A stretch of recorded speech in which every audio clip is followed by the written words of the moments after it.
My name is Rose, and if you asked anyone who knew me growing up, they would probably describe me as the dependable one. The daughter who always did her homework on time, never broke curfew, and kept her head down. The one who tried to do everything right. But if you asked my younger sister Janice, she'd tell you something very different. She'd probably roll her eyes and say I was the boring one, the one who always got in the way of her fun. That difference between how others saw me and how Janice saw me was the seed of everything that followed. Our parents, Mike and Carol, were ordinary, decent people in many ways. Dad worked long hours as a mechanic, Mom managed a local boutique. But when it came to Janice, they had a blind spot big enough to swallow the whole house. She was their precious baby, their miracle child, their little girl who could do no wrong. And I was expected to be the example, the caretaker, the one who should understand whenever Janice lashed out or threw a tantrum. From the time I was small, I noticed how that dynamic tilted the scales. I still remember the day I brought home an A+ on a math test.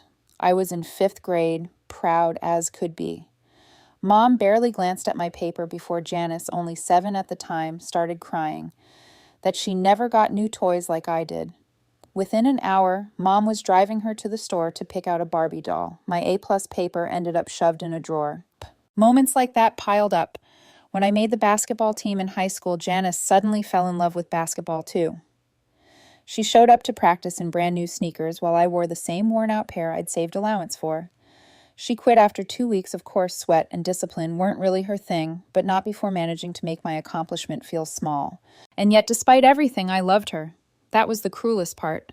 I thought maybe she'd grow out of her jealousy as we got older, that one day we'd laugh about our childhood fights and become the kind of sisters who confide in each other late at night, sharing secrets and dreams. But that was just wishful thinking. At 16, I started working part-time at a cafe called The Daily Grind.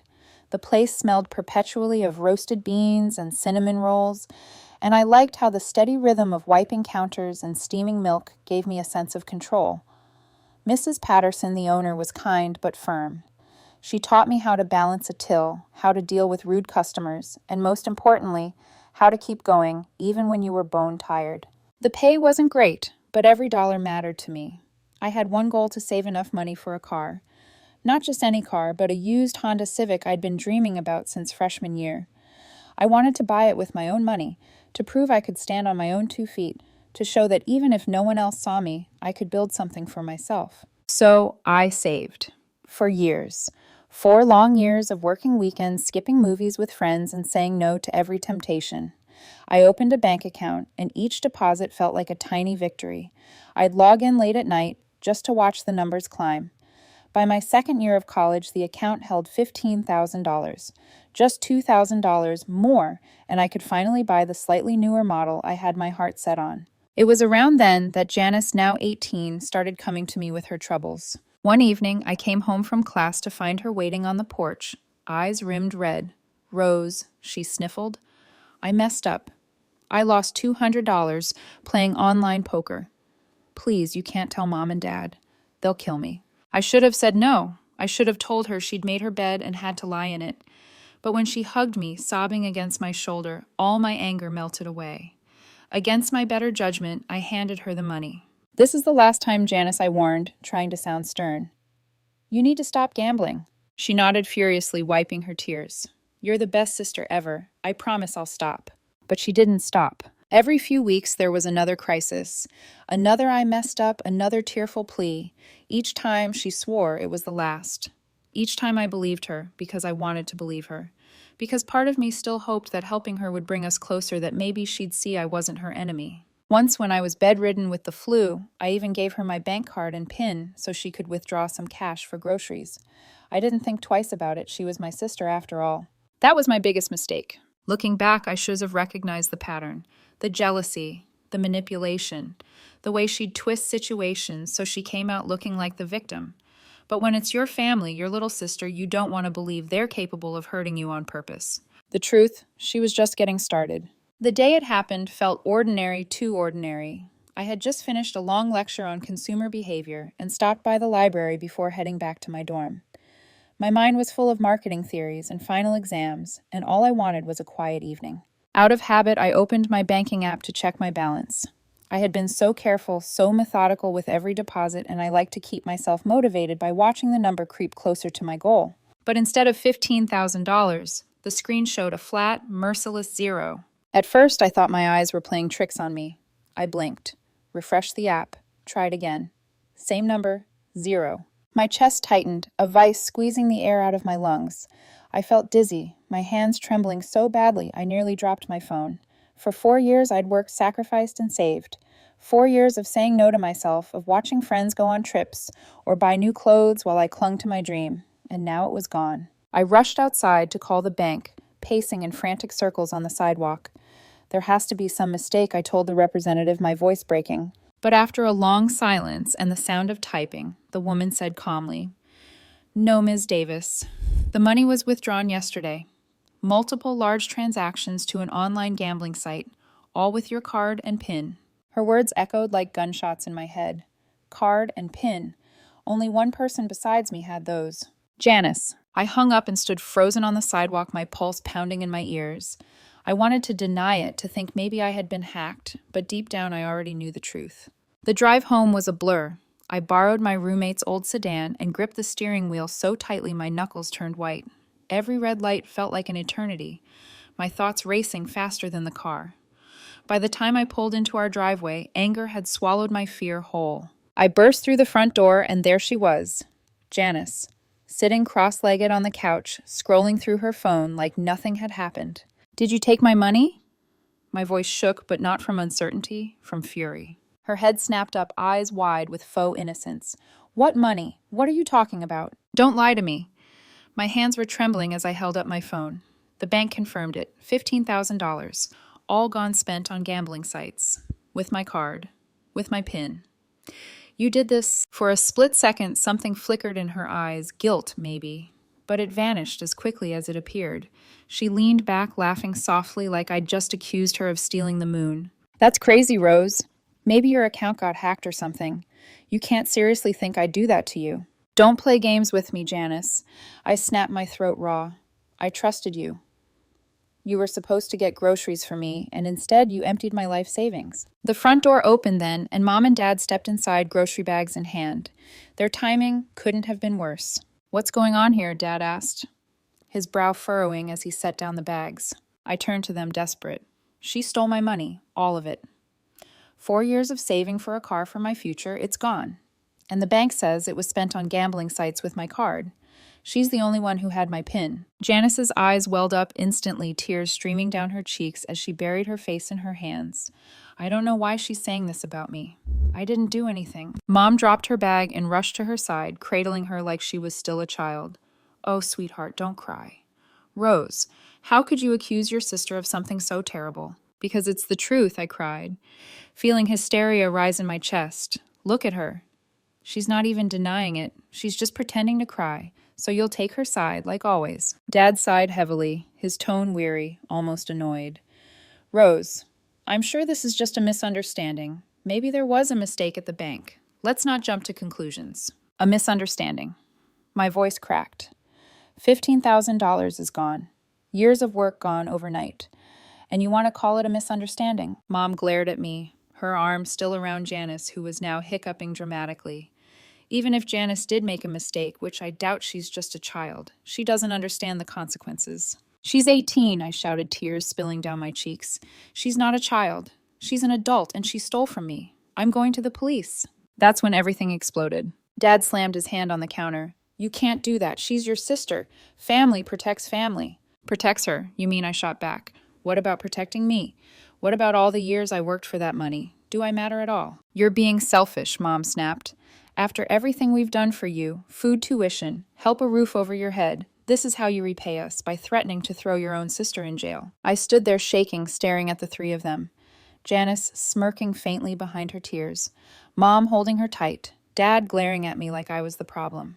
And something inside me cracked. I had been the good daughter, the responsible one, the one who sacrificed and stayed quiet. And here I was, abandoned, betrayed, treated like a stranger in my own home. "I'm done," I whispered, my voice breaking. "I'm done with all of you." That night I packed a bag in silence. I called my friend Lisa, who didn't even hesitate to offer her couch. As I slipped out of the house, I felt the weight of their betrayal pressing on me heavier than the bag on my shoulder. 3 days later, my phone buzzed with an email notification. It was from Janice. My breath caught as I opened it.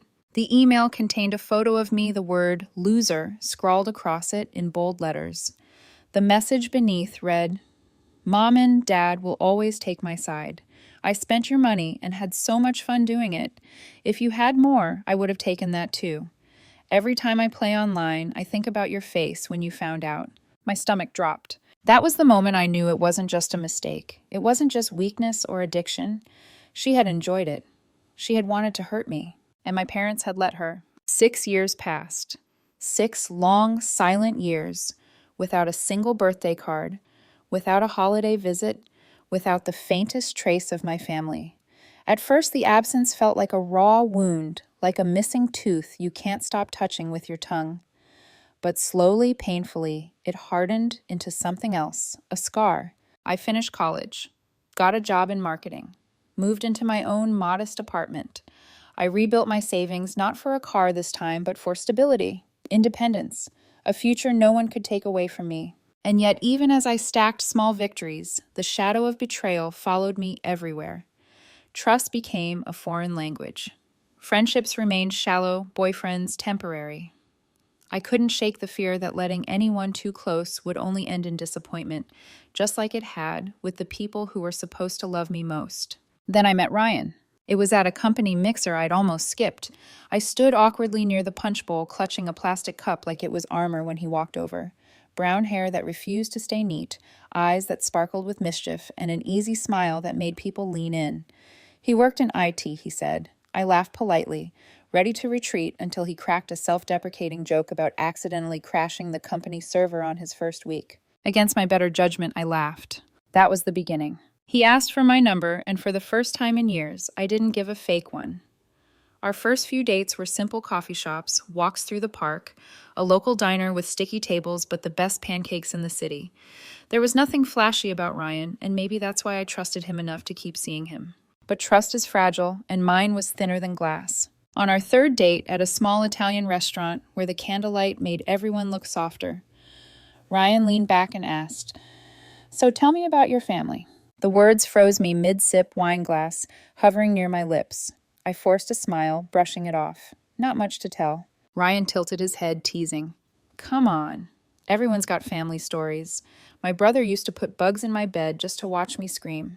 My parents still live in the same house I grew up in. What about you? I wanted to lie, to wave the question away with some vague, forgettable answer, but something about his open face, the way he was watching me, not with judgment, but with genuine curiosity, made me pause. For the first time in years, I wanted to tell the truth. So I did. I told him about Janice, about the jealousy that poisoned everything about the way my parents had always taken her side. I told him about the money, about how she drained my savings, about how they called me selfish when I begged for justice. I told him how I walked out with nothing but a bag and how they hadn't reached out since. Ryan listened quietly, his expression unreadable. When I finished my throat tight and my hands shaking, he reached across the table and covered my hand with his. That's messed up, he said simply. I don't blame you for cutting them off. Relief washed over me so suddenly I almost cried. I had braced myself for the usual reaction, the pitying look, but they're still your family speech. Instead, Ryan's voice held no judgment, only quiet understanding. Thank you, I whispered. Hey, he said, squeezing my hand. My brother and I fight all the time, but he'd never steal my money. That crosses a line. Family or not, what they did, that's unforgivable. For months after that, Ryan was unwavering. He supported me when old wounds resurfaced. He never pressured me to reconnect, never made me feel guilty for walking away. He was gentle where my family had been harsh, steady where they had been chaotic. Slowly, I let myself believe in a future with him. We moved in together after a year of dating. Sharing a space was terrifying at first. The last time I had trusted someone enough to share anything, it had been ripped away. But Ryan made it easy. He cooked breakfast on weekends, left goofy notes on the fridge, and kissed me goodnight like it was the most natural thing in the world. When he proposed at the park bench, where we'd had our first kiss, just the two of us under the fading sunset, I didn't hesitate. Tears blurred my vision as I whispered, yes. For the first time in years, I felt like life was giving me something back.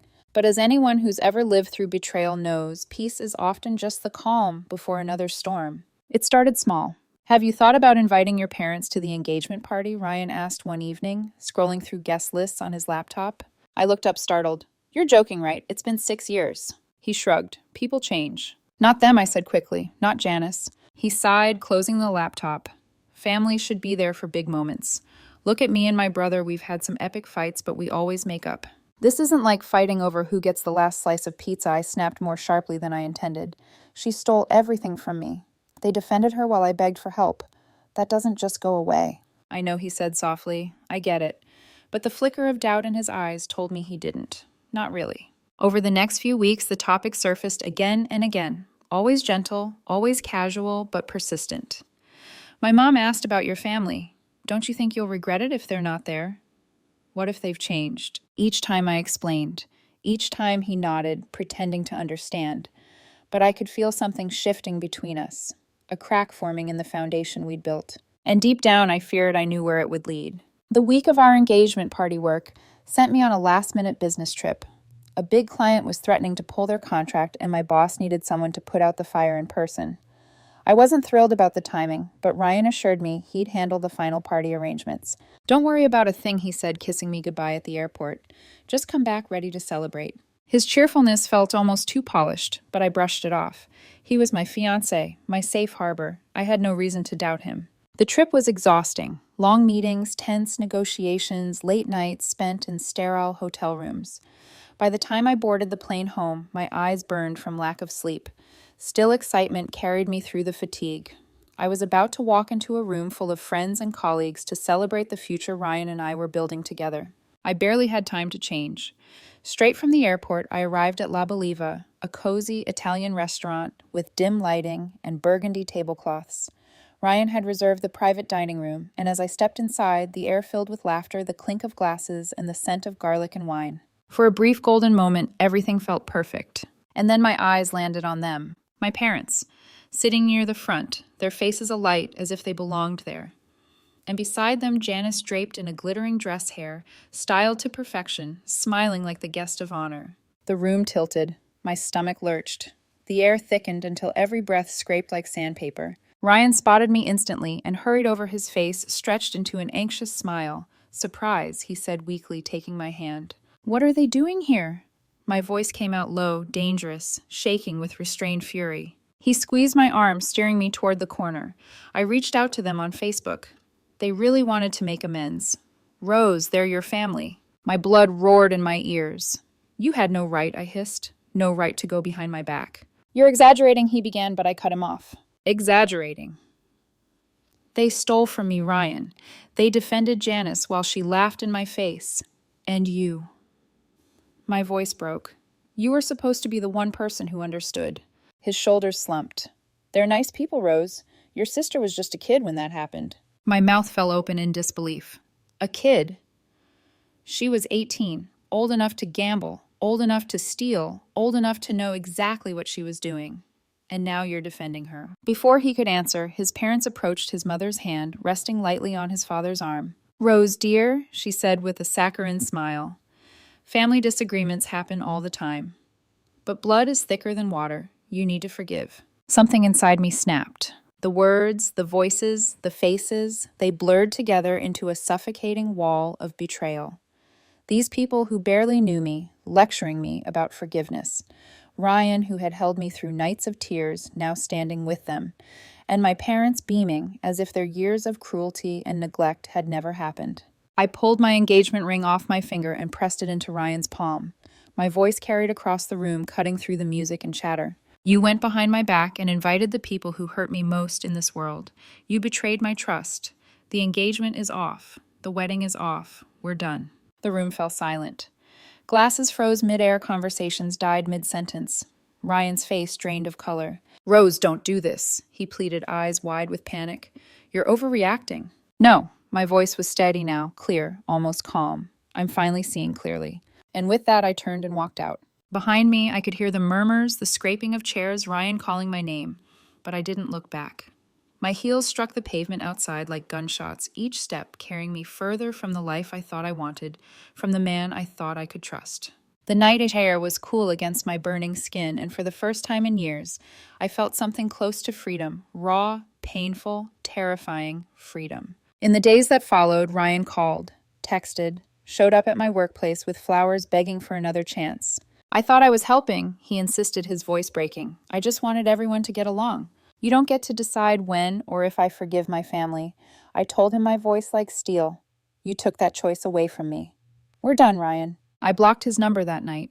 But betrayal, I was about to learn, has a way of multiplying when you least expect it. 2 months passed after the implosion of my engagement. I threw myself into work, desperate to bury the pain under late nights and endless projects. My phone buzzed occasionally with Ryan's name, but I blocked his calls, his texts, even his email. I refused to let him drag me back into the wreckage. Then, one evening, as I was unpacking takeout in my tiny apartment, my phone rang with an unfamiliar number. Against my better judgment, I answered. Rose said, a voice I recognized instantly. Eric, Ryan's older brother. We'd always gotten along in that polite, easy way you sometimes do with in-laws to be. He was blunt, no nonsense. The kind of person who hated drama, which made his call all the more unsettling. There's something you should know, Eric continued, his tone grim. Ryan is dating Janice. For a moment, I thought I misheard him. I'm sorry, what? Your sister, he said, enunciating every word. He's with your sister now. The words slammed into me like a physical blow. I sank onto the couch, my takeout forgotten on the counter. Ryan. And Janice, my ex-fiance and my estranged sister. It sounded like the plot of a terrible soap opera, too cruel to be real. Yet the longer I sat there in silence, the more the absurdity gave way to a bitter sort of clarity. Of course those two would find each other. The man who betrayed me by siding with my family and the sister who had reveled in destroying me. They deserved each other. When I finally spoke, my voice was steady, almost detached. He can date whoever he wants. Honestly, Eric, I don't care. But I did offer one warning. You might tell him to watch his wallet. Janice has a taste for other people's money. Eric exhaled heavily. I've tried. Told him you were 100 times better for him, but he won't listen. Says I don't know her like he does. That sounds familiar, I said dryly. After the call ended, I expected to feel anger or grief or humiliation. Instead, I felt something stranger, freedom. For the first time, Ryan's betrayal no longer hurt. If he wanted to chain himself to Janice's chaos, that was his punishment, not mine. Still, news traveled fast, and soon enough, whispers reached me about Ryan and Janice's whirlwind romance. Photos of them plastered across social media, extravagant dinners, weekend getaways, her draped on his arm like a queen. And then the stories shifted. First came the luxury purchases, a brand new MacBook, a diamond bracelet, limited edition sneakers, all gifts from Ryan, though everyone could see Janice's fingerprints all over them. Next came the trips Cancun, the Maldives, Paris. Ryan, who had once fretted over splitting rent fairly, was suddenly bleeding money on 5-star vacations. Then came the loans. Eric called me again, his voice laced with both anger and grim satisfaction. She convinced him to take out over $120,000 in loans, said it was for a business venture, promised huge returns. He signed everything. I closed my eyes, the weight of déjà vu pressing down on me. It was the same script, just on a larger stage. I had warned him. He hadn't listened. And sure enough, the curtain fell exactly as expected. Janice vanished. She drained his accounts, maxed out his credit cards, disappeared with every cent of the loan money. Ryan filed a police report, but by then she was gone, nothing left but debt and devastation. The irony was so sharp, it almost made me laugh. The man who once begged me to forgive Janice had been gutted by her betrayal. My sister had destroyed him the same way she had destroyed me. But the story wasn't finished yet. A week later, there was a knock at my door. When I looked through the peephole, my stomach sank. My parents stood there, their faces drawn with urgency. I cracked the door, but didn't invite them in. What do you want? We need to talk, Mom said quickly. It's about Janice. Reluctantly, I agreed to meet them at a nearby cafe. I refused to let them into my safe space. Sitting across from me, they wasted no time. We need you to talk to Ryan, Dad said, his jaw tight. Convince him to drop the charges. I nearly choked on my coffee. You're asking me to help Janice. After everything she did to me, and now to him. Mom's eyes flashed with indignation. She made a mistake. She doesn't deserve jail. She's your sister. I stared at them in disbelief, their faces etched with desperation, but not remorse. Not for me. Not for Ryan. Only for Janice. Always Janice. No, I said firmly. She created this mess. Let her deal with the consequences. Mom's voice hardened. You've never loved her. You've always been jealous. The words so familiar and worn slid off me like rain on glass. For years they had cut me like knives. Now they only confirmed what I already knew. They would never change. I stood up, tossing a few bills on the table. I'm not involved. Don't contact me about this again. As I walked out into the cool evening air, I realized something had shifted inside me. For the first time, I felt no guilt, no shame, no second guessing. I was free. When the call came, I almost ignored it. I recognized the number my parents, and for a moment my thumb hovered over the screen, ready to send it straight to voicemail. But something in me, maybe a lingering curiosity, made me answer. Rose's mom's voice was tight, urgent. We need to see you. It's about Janice. I sighed, already knowing I'd regret it. Fine. The cafe on 5th. 20 minutes. Not my apartment. When they arrived, they looked diminished. Mom's once carefully styled hair hung limp. Dad's shoulders, usually squared with pride, slumped under invisible weight. For a fleeting second, I almost felt pity. Then they spoke. Janice is in trouble, Mom began, eyes brimming with rehearsed tears. She needs your help. I leaned back, crossing my arms. Define help. Dad cleared his throat, his voice gravelly. If she can pay restitution $120,000, the prosecutors will recommend probation instead of jail. If not, his pause was heavy. She'll go to prison. I let out a bitter laugh. And let me guess, you want me to pay. Mom leaned forward, her eyes sharp now, cutting through the performance. We know you've been saving, Ryan told us. Of course he had. Even after everything, Ryan couldn't keep his mouth shut. You expect me to hand over $120,000, I said slowly to the sister, who stole every cent I ever had once already. To the parents who called me selfish for wanting justice. You'd really let your own sister go to prison? Dad's tone turned accusatory, as though I was the one on trial. I stared at them, searching their faces for some sign they finally understood. But all I saw was the same blindness, the same refusal to hold Janice accountable. Maybe prison was exactly what she needed. Do you have any idea how insane this is? My voice rose sharp and unyielding. You enabled her for years. You defended her when she stole from me. You protected her while she laughed at my pain. And now you want me to clean up her mess again? Mom's face hardened. You've always hated her, always jealous. The words once so devastating now rang hollow. No, I said quietly. I loved her. More than she ever deserved.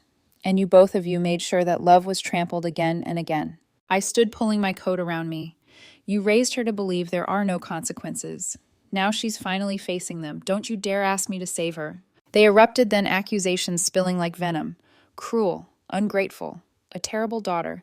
I let them rant. I let every word wash over me without flinching until they sputtered into silence. Then I spoke calm and final. I have nothing more to say to either of you. Don't contact me again. As I walked out of that cafe, I felt a strange, unfamiliar lightness. The years of guilt, of wondering if I'd been too harsh, of replaying old arguments in my head, all of it lifted.